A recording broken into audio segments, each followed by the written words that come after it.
Menyajikan peta konsep dari buku fiksi dan buku non-fiksi. Peta konsep sering disebut dengan istilah peta pikiran atau mind mapping. Peta konsep adalah bagan atau diagram yang menggambarkan alur pikiran seseorang tentang suatu objek. Ciri-ciri peta konsep sebagai berikut. Yang pertama, peta konsep adalah suatu cara untuk memperlihatkan konsep dan preposisi-preposisi suatu bidang studi. 2. Peta konsep merupakan gambar dua dimensi dari suatu bidang studi atau suatu bagian bidang studi yang menunjukkan hubungan konsep-konsep dari suatu topik bidang studi tersebut. Dan yang terakhir, mengenai cara menyatakan hubungan konsep-konsep, tidak semua konsep mempunyai bobot yang sama.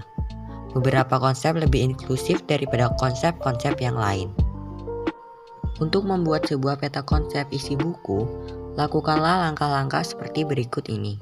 Yang pertama, mengidentifikasi pokok-pokok materi yang akan dibuat peta konsep. Kedua, mengidentifikasi ide atau konsep sekunder sebagai ide utama. Yang ketiga, tempatkan ide utama di samping, di tengah, atau di puncak atau proses pemetaan. Dan yang terakhir atau yang keempat adalah penerapan konsep dengan cara mengelompokkan ide sekunder di sekeliling ide utama yang secara visual.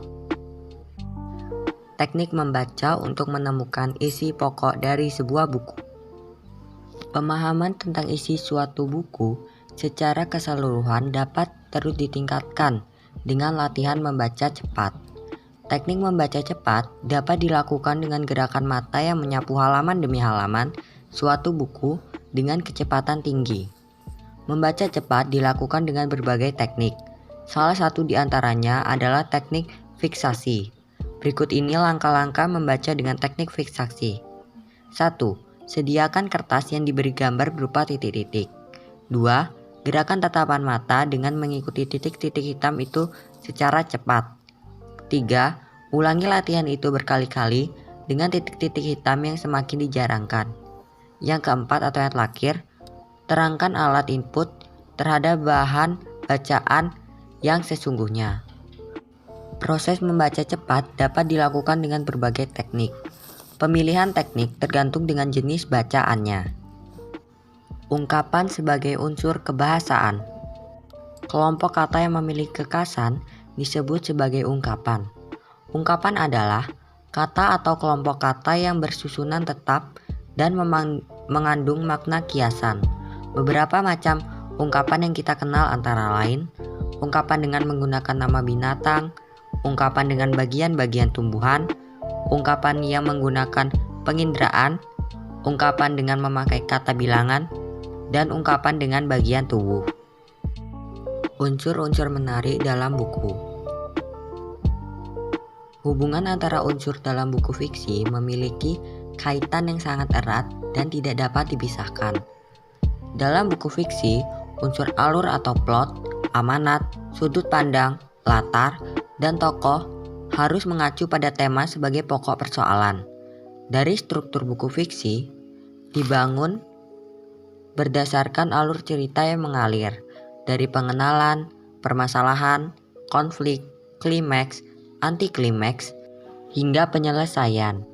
Dari sisi pengembangan ide dan bahasa, buku fiksi menggunakan imajinasi dalam menggarap ide dengan menggunakan ragam bahasa bermakna konotatif atau bahasa yang bukan sebenarnya. Dalam buku fiksi terdapat beberapa unsur seperti A. Alur atau plot, yaitu cerita yang berisi unsur kejadian. B. Karakter, yaitu sifat yang dimiliki tokoh dalam cerita. Tokoh dapat dibedakan menjadi tokoh protagonis, antagonis, dan tritagonis. C. Tema, adalah ide pokok dari rangkaian cerita fiksi.